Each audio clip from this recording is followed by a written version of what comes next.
right, we made a couple changes to the rig already. We've already made one major change, and I'm here to show you guys what it is. It's pretty sweet. Obviously I'm wearing a beanie and a hoodie. It's starting to get a little cold. What happens when it's cold and you have a camper? You need some heat. Come check this out. All right, so for those of you guys who didn't watch my first video on this truck, I mentioned that I am heading to my buddy Chase's house, who is going to install this diesel heater. This diesel heater is by his company, Two Track Nation, and we decided to throw this on here because this is one of the best diesel heaters on the market that you can buy, and it's going to basically save my life going up north when it's freezing frigid cold. It's not chaotic. It's fucking ugly. Look at all that. All right, need some silicone. What do we got going on? Diesel heater install. We're installing a pickup tube into the main diesel tank on this truck, so that he never has to think about filling a separate diesel tank for the heater we're putting on the camper. So we're just gonna drill a little hole in the top of the fuel pump, install this guy, figure out how deep we want it. Happy days. Easy peasy. Lemon squeezy. So like I said, one of the main reasons for getting a diesel heater is to keep the camper warm. Obviously, when you get into Montana, Idaho and stuff, and it's, you know, winter time, right now it's January, it gets really cold. Sometimes it can get to like -20s and just some random cold snaps. Pretty much raised in Montana my whole life, and I know it can get really cold. So to prepare for that, and just so I don't freeze to death and it just makes it a little bit more comfortable, that's why I ended up getting this heater. One of the cool things about it that you might have noticed was there is a fuel line running to the fuel tank. So it's actually tapped into the fuel tank of this truck. And since this truck's diesel, it runs off of diesel, obviously, the diesel heater does, diesel heater. And so now I never have to have an external auxiliary tank, and it can just run off of that, and I can always have fuel. It's amazing. So yeah, I just wanted to show you guys real quick that I got a diesel heater. Pretty cool. As things progress with this build, I'm just gonna kind of show you guys all the cool stuff that I throw on it. Since it's pretty much almost finished, it's nearly there, but it's got a couple things that I want to customize and make my own, right? So tomorrow we're gonna be doing lights. We're gonna swap out the front lights, the AEV lights that they have for these trucks, and we're gonna switch them out for some Baja LP9s with my buddy Mitchell. So that'll happen tomorrow.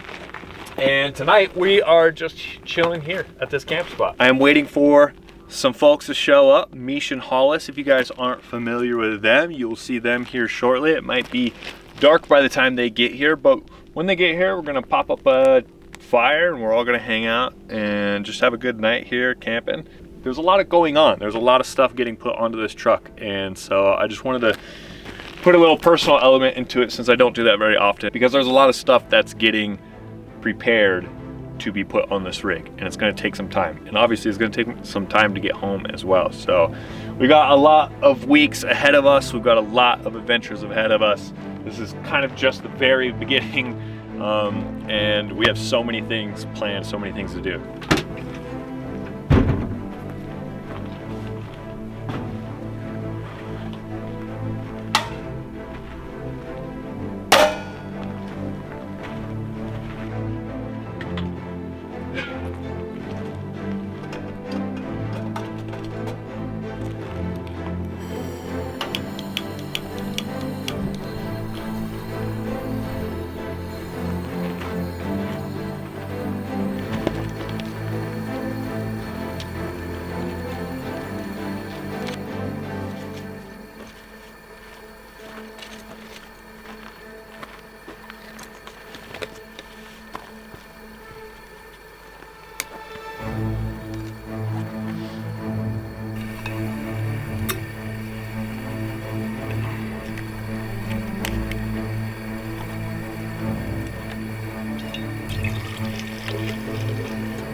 I don't know what it is about Arizona and Utah sunsets specifically, but man, I mean, this one's not even as colorful as the ones I've seen before, but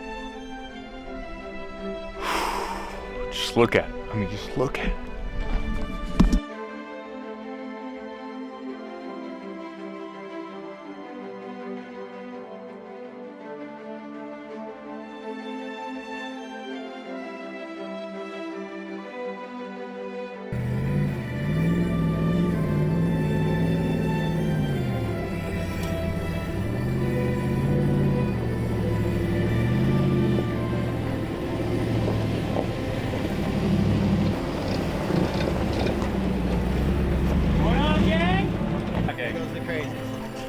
That one?